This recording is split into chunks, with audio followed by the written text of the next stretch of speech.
tell me everything and everything you've given me. I'll always keep it inside. I get that's my granny, but that's my friend. When I say best friend, it's shit that I done spoke about with her that I don't think I will ever tell anybody in the world. So it's just like I miss my friend. If I didn't have you by my side. Well, my name is Taz, and my grandmother was Madeline Canty. Oh, hey, Tab. So tell me a little bit about your childhood growing up with your grandma, Mima, right? Ooh, Mima. That was my girl, y'all. That was my bestie. She was real funny, very charismatic, straight to the point. She had a schedule, like get up at a certain time, you doing your homework at a certain time, you eating at a certain time, you leaving at a certain time. She was on point. That girl had her schedule. She was all mapped out. Um, she was real. You had to know her to really like love her bones. And if you knew her and she knew you and she loved you, oh man, she loved you real bad. Like, and she be ready to fight everybody. Only old short lady on the block, like 49, ready to fight the whole world about her kids. And if you was one of her kids, you was one of her kids. Period. Like that's it. You one of her kids. And, she was just like a dope person to be around. Like real funny, like things that you would think like off the hand funny jokes. She had funny jokes. Her stories, girl, don't interrupt her stories. Don't play with her bold and her beautiful, her young and restless. Ever. And she smoked mad weed. Bad weed. Like, and it used to be the loud. Not even know, you know how niggas be smoking that wax shit? Nah, man. She used to have that loud. But she was so fun, y'all. Like, I don't think that I had like a dull moment with my granny. She was just a fun person. She was real stern though. She whipped your ass. Like I remember ass whippings at 16, y'all. I remember trying to be cute and smelling myself and her roughing me up. So she was that girl. She was with all the antics. She was very fun though. She was fun. She found a way for us to always have fun. And if you was her kid, man, she did everything for you. It didn't matter what it was. Like, she'll hold you down. She'll argue with your mother behind you. Like, what?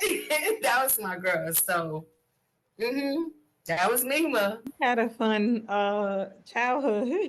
It was fun. Okay. So if you had to take one lesson that you learned from Mima that you wanted to pass on or instill, make sure your kids or any kids that you're in the life of, you would want them to take that, what would that lesson be? If I had to think about one thing that she ever taught me, period, for like everybody to take with them, is to like take people for who they are. When you meet a person and you encounter a person and they introduce you to who they really are, because the person will give you a facade for a week, 2 weeks, or whatever, but you're going to be introduced to who the person really is. Take them for who they are and deal with them accordingly. So if you meet a person and they're a thief, you know they're a kleptomaniac. You know they've been stealing out of everybody's house. You know. I don't care if it's a hair bow. I don't care if it's some weave glue. I don't care if it's a comb. These niggas be stealing. It don't matter. They're klepto. You have to expect that going forward. You can't be like, oh, I'm gonna take them to Jay-Z house and don't think they finna steal a Basquiat. They finna steal. That's a thief. Why would you take them to somebody else? You know what I'm saying? Expect the thief to be a thief. Expect a hoe to be a hoe. Expect a liar to be a liar. She always told me to take people for face value and stop trying to. There's one thing she used to say that I would do, which I guess a lot of people do.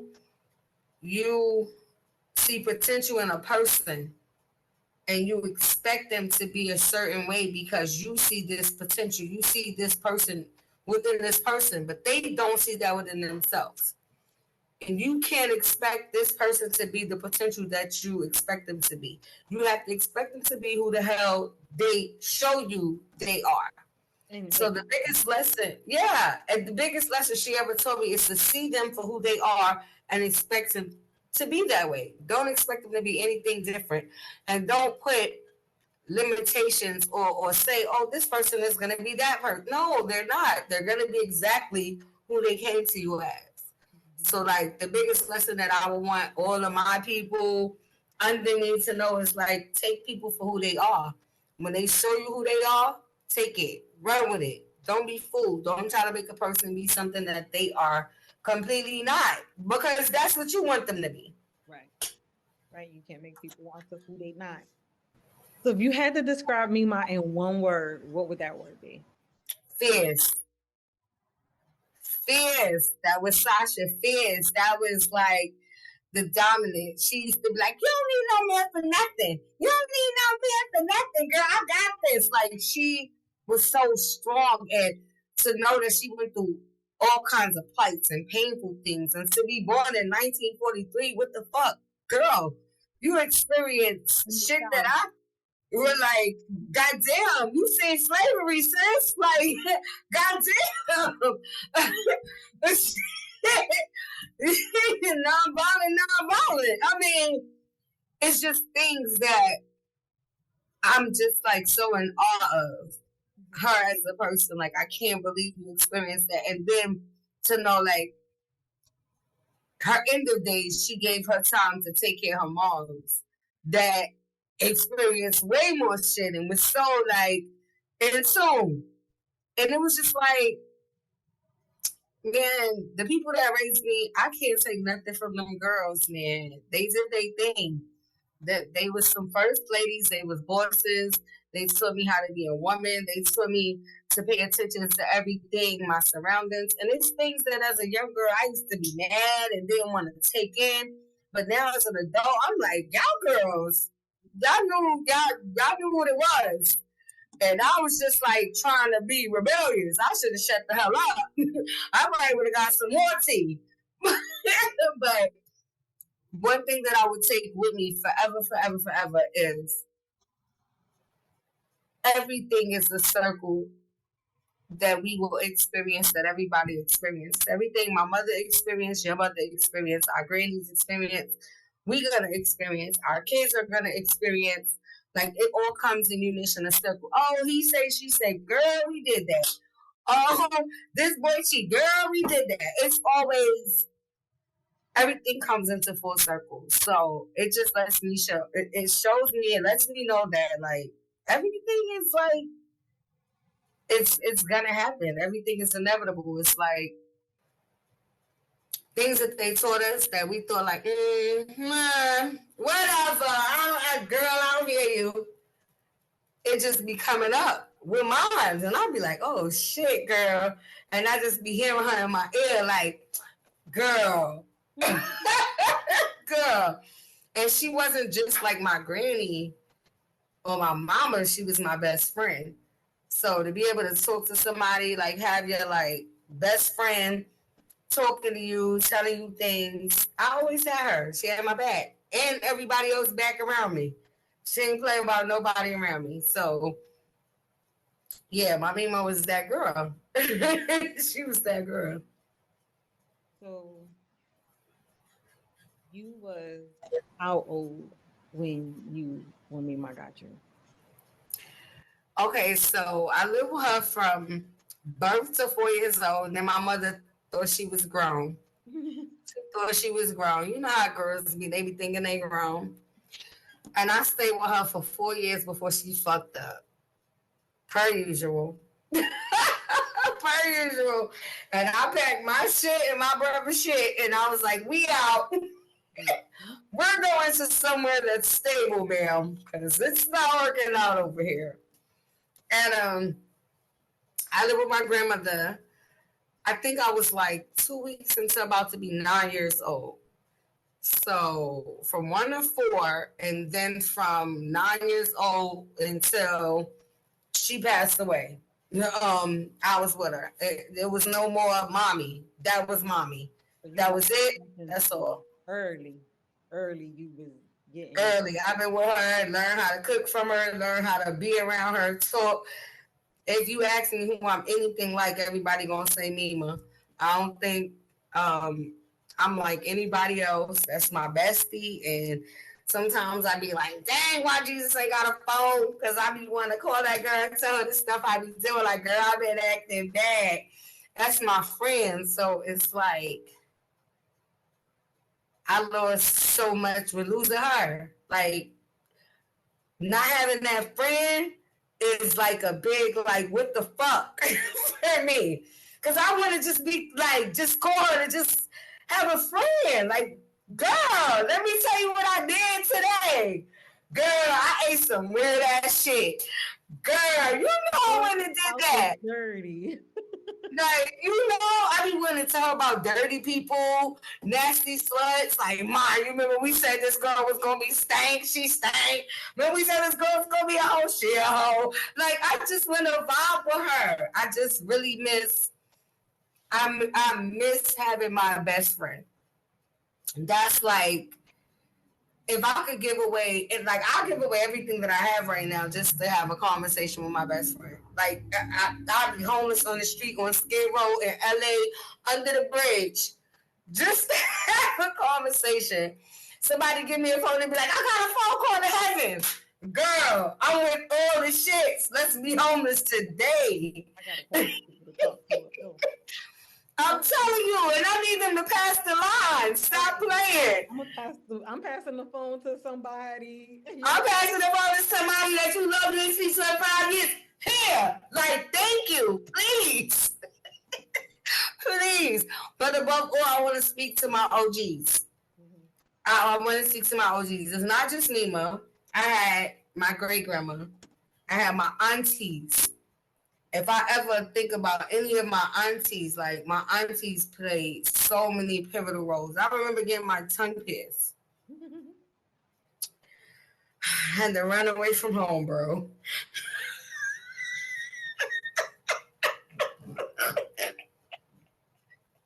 And ran straight to your goddamn house.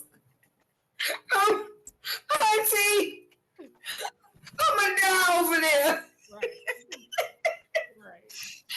And she laughed her ass off and thought everything was funny and was trying to make me eat every goddamn thing that she knew I couldn't eat with this thick ass tongue. So my Tazzy, you don't want no fried chicken? You don't want no baked macaroni and cheese? Knowing damn well, if she offered me some of her baked macaroni and cheese, I'm gonna fuck my tongue up about that. So it's just like, be who you are, because people love you. That's it. So next question is, if Mima could see you today, what would she say? Girl, she'd be cracking up. she would say that I think I'm her. And now she would be like, now you see, bitch, because for years she used to say to me, like, you don't stress about nothing. And I just wish I could be carefree like you. But I never understood the type of stress that she took on. And when she passed away and I took on that stress, it was just like, oh shit, Granny. Like, you was taking all this. Like, I see why you would go the fuck off. I see why you needed to smoke that out, girl. These motherfuckers is getting on your every nerve. Not 1, 2, or 3. Every. Like, goddamn. So I think I took on so many things of her. I think she would be extremely proud. I think she would say to me, like, damn, you got a second bedroom for your grandkids. You got, like, you setting yourself up. I don't give a fuck how much you fight. You fighting. You doing everything you need to do, and you doing it right. And I'm not being malicious, because I could be all the time. Everybody know I'm the mean girl. Yeah, I'm the pretty one. I took my shit.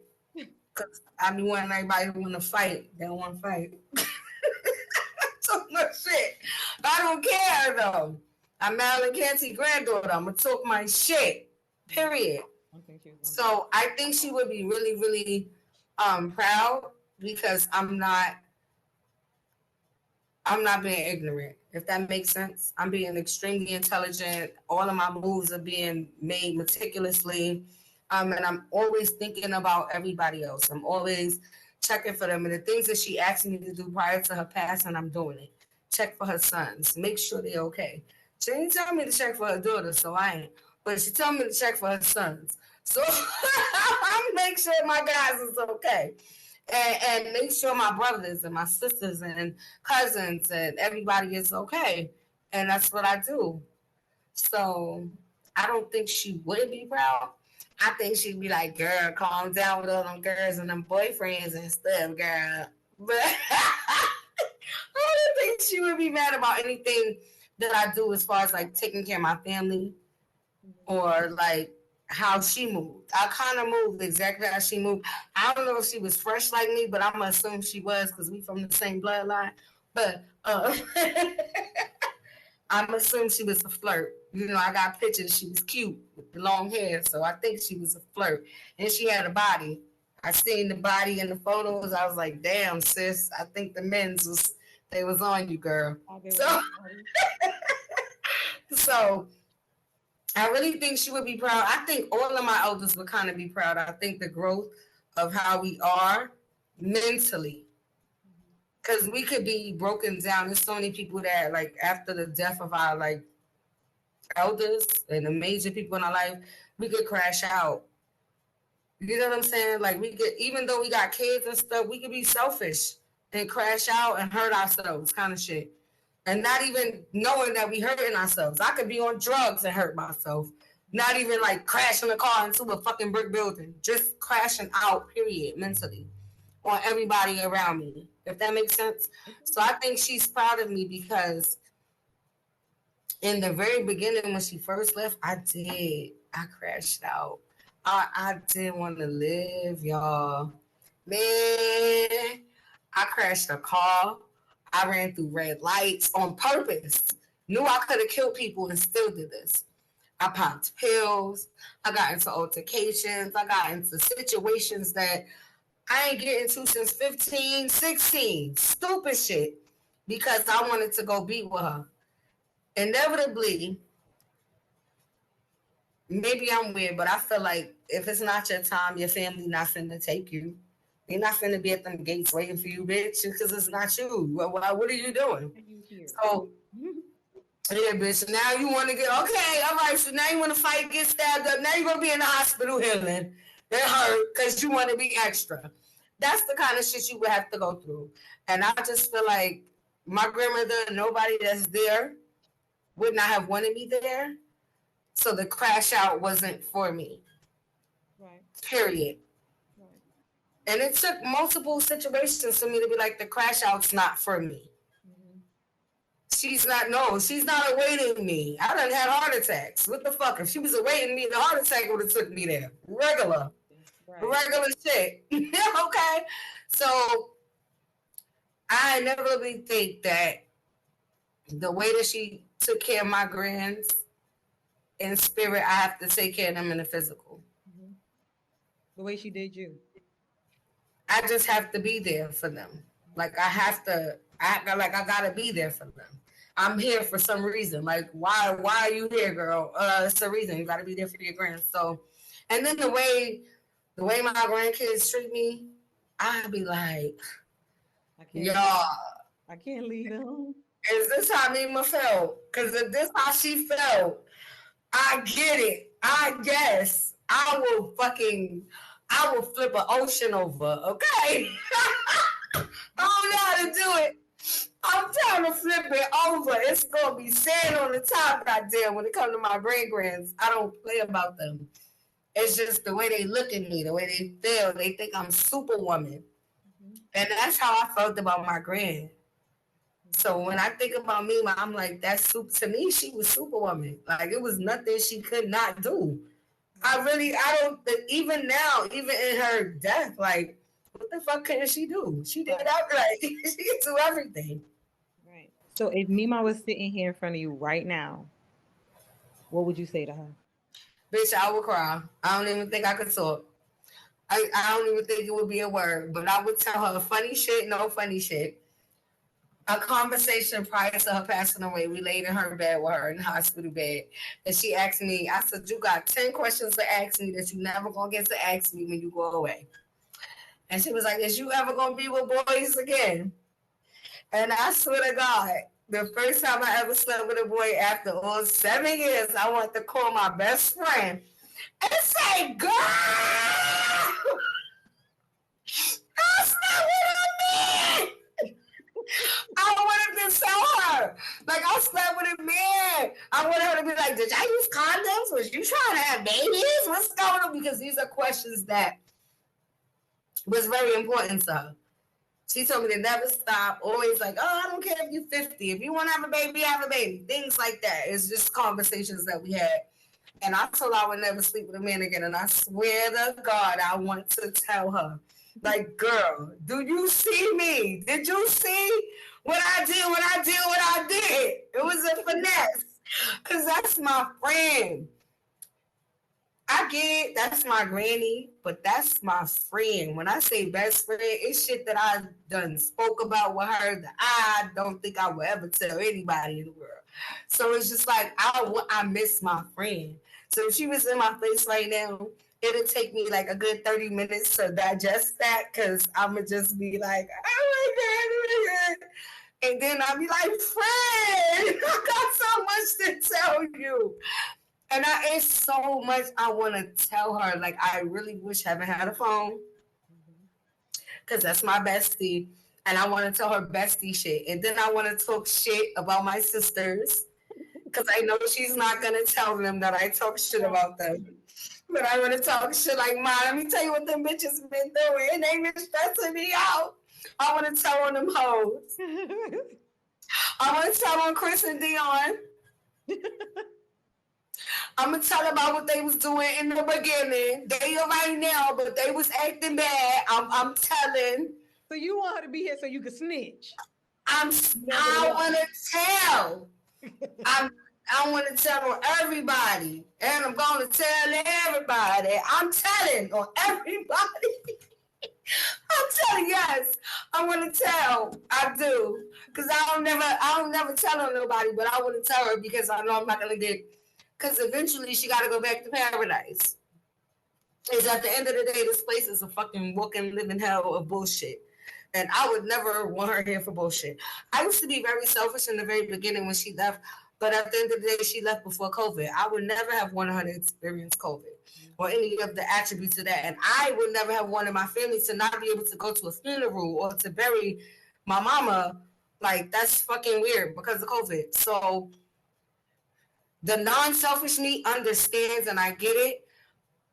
But the selfish me, I want to talk to my best friend. I want to talk to my girl. Like, but yeah. I miss her. I love her. And if I could tell her anything, it would just be like, girl, we miss you, girl. Just send me a little, like, light a candle or some shit in here. So, Miss Madeline Canty, we love you. We miss you.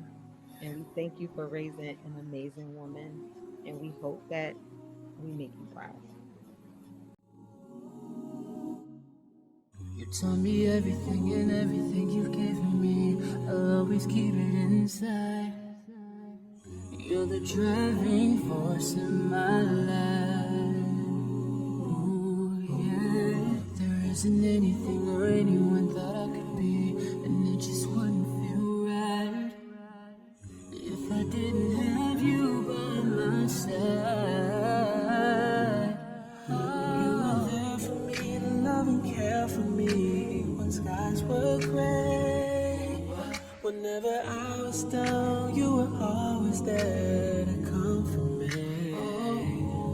And no one else can be what you have been to me. You'll always be